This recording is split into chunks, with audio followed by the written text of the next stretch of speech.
In the shed. The Fat Controller sat in his office and listened. The Fat Controller frowned and said, "What a nuisance passengers are! How can I work with all this noise?" The station master knocked and came in, looking worried. "There's trouble in the shed, sir. Henry is sulking. There is no train, and the passengers are saying this is a bad railway." "Indeed," said the Fat Controller. "We cannot allow that. Will you quieten the passengers, please? I will go and speak to Henry." He found Henry, Gordon, and James looking sulky. "Come along, Henry," he said. "It is time your train was ready." "Henry's not going," said Gordon rudely. "We won't shunt like common tank engines. We are important tender engines. You fetch our coaches and we will pull them. Tender engines don't shunt." And all three engines let off steam in a cheeky way. "Oh, indeed," said the Fat Controller severely. "We'll see about that. Engines on my railway do as they are told." He hurried away, climbed into his car, and drove to find Edward. "The yard has never been the same since Thomas left," he thought sadly. Edward was shunting. "Leave those trucks, please, Edward. I want you to push coaches for me in the yard." "Thank you, sir. That will be a nice change." "That's a good engine," said the Fat Controller nicely. "Off we go, then." So Edward found coaches for the three engines, and that day the trains ran as usual. But when the Fat Controller came next morning, Edward looked unhappy. Gordon came clanking past, hissing rudely. "Bless me," said the Fat Controller. "What a noise!" "They all hiss me, sir," answered Edward sadly. "They say tender engines don't shunt, and last night they said I have black wheels. I haven't, have I, sir?"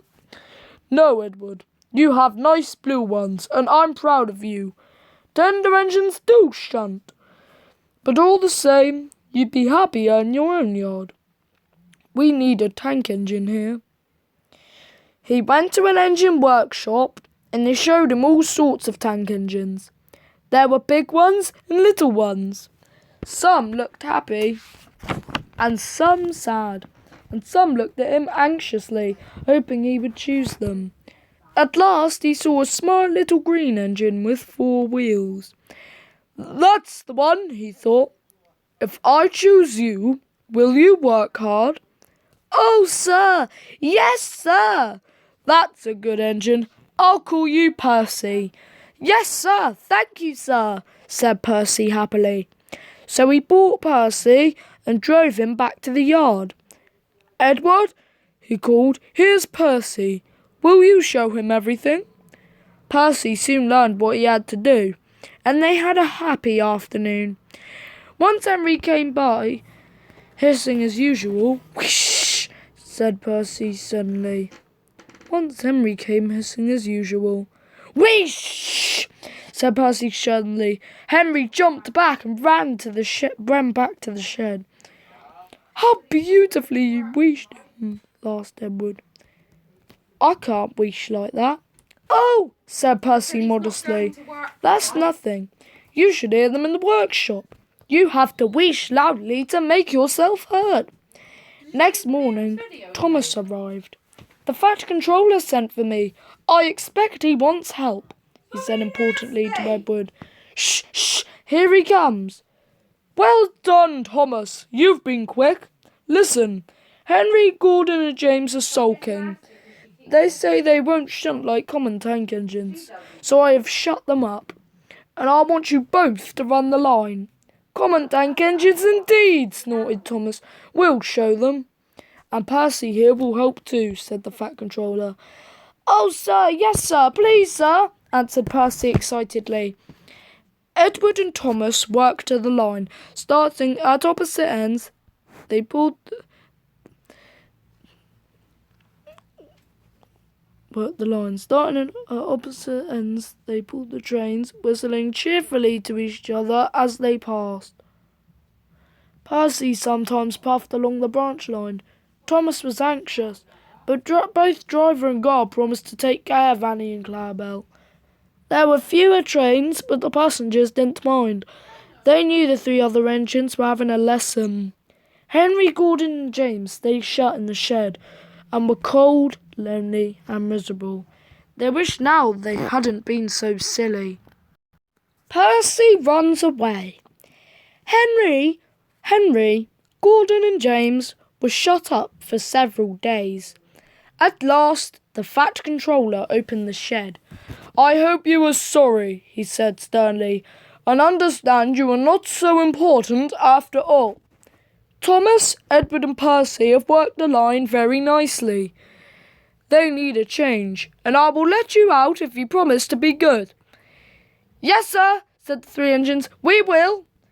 "That's right. But please remember that this no shunting nonsense must stop." He told Edward, Thomas and Percy that they could go and play on the branch line for a few days.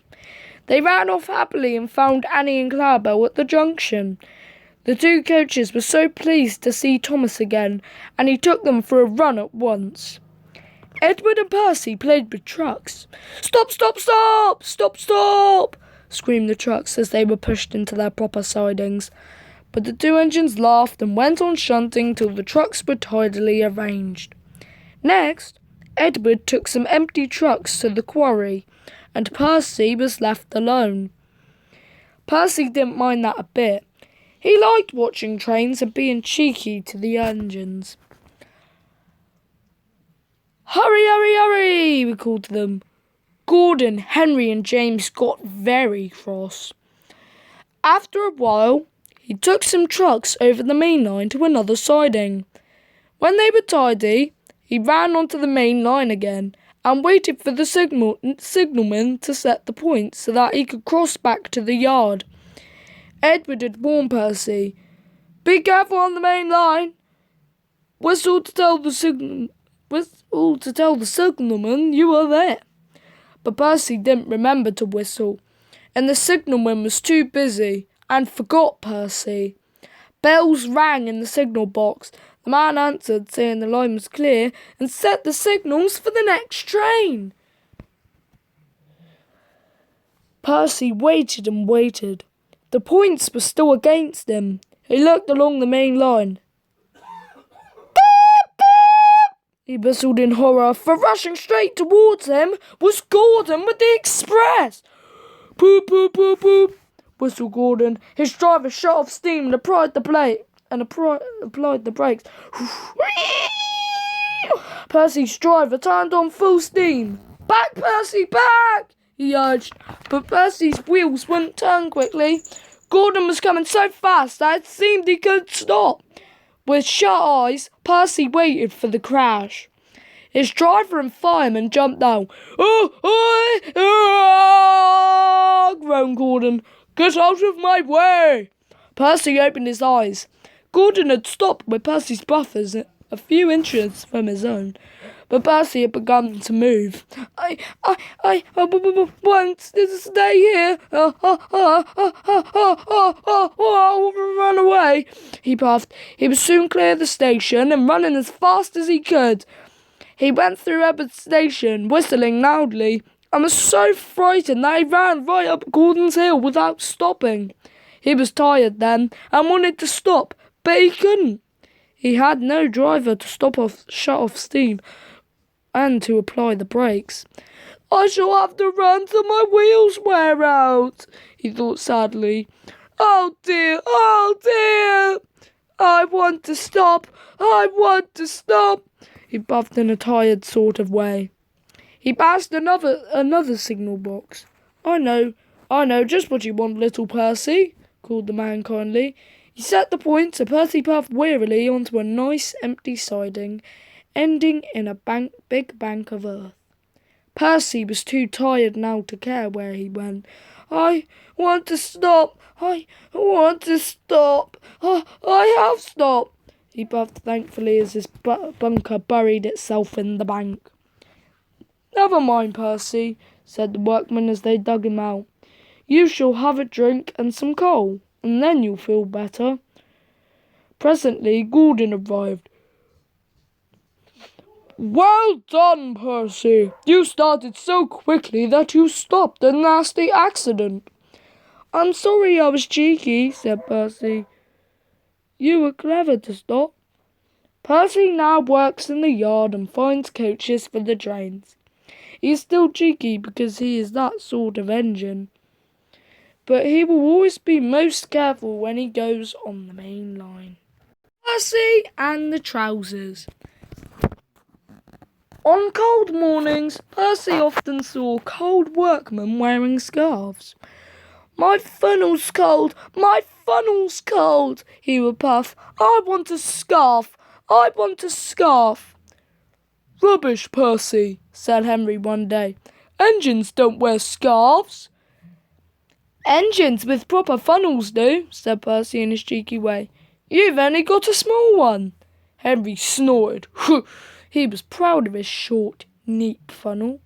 Just then, a train came in, and Percy, still puffing, "I want a scarf, I want a scarf," went to take the coaches to their siding. His driver always shut off steam just outside the station, and Percy would try to surprise the coaches by coming in as quietly as he could. Two porters were taking some luggage across the line. They had a big load and were walking backwards to see that none fell off the trolley. Percy arrived so quietly that the porters didn't hear him till the trolley was on the line. The porters jumped clear. The trolley disappeared with a crunch. Boxes and bags burst in all directions.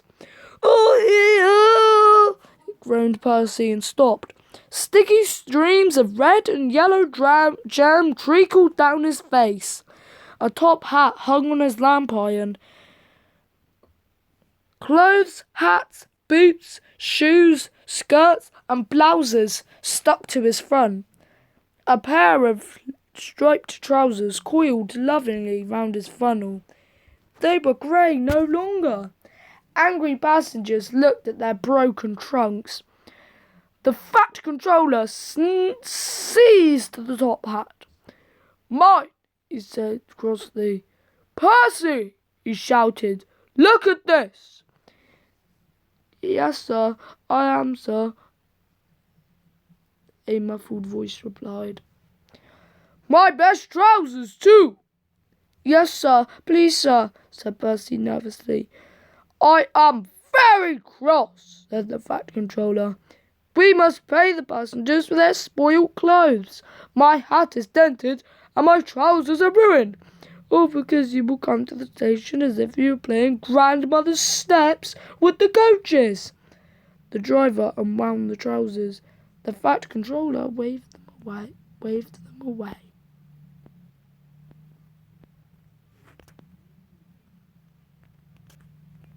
Waved them away. Percy wanted a scarf. "You shall have my trousers for a scarf. They will keep him warm." Percy wore them back to the yard. He doesn't like scarves now.